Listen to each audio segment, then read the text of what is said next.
Bugun sizlarga texnikani ajalini topib qo'ydim. Qadrdonlar, Kamtar choyxonasiga ovqatlanishga tushgan edik. Mana shu texnikaga ko'zim tushib qoldi. Ko'rib turibsizlar, bu qanaqa mashinaligini o'zim ham bilmayman. Nomerlari ham yo'q ekan. Menimcha mana shu nomeri bo'lsa kerak. Yana bilmadim. Xo'p, tomida quyosh panellarigacha bor ekan, qadrdonlar. Uyingizda qanaqa sharoit bo'lsa, shunaqa sharoit bu mashinada bor ekan. Eng qiziqarlisi mana roli o'ng tarafida. Passajir tomonda buni roli bor ekan.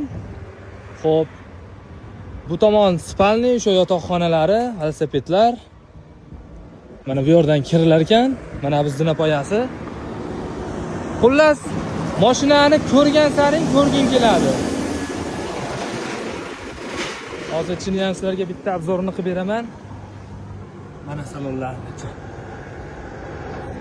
Xullas, nima deymiz? Biz erkaklar texnikani ishqibozimiz-ku. Mana shu mashinaga tikilib to'ymaydigan darajada. Har bir odam qiziqadi va mashinaga Texnikaga qiziqadi inson zoti.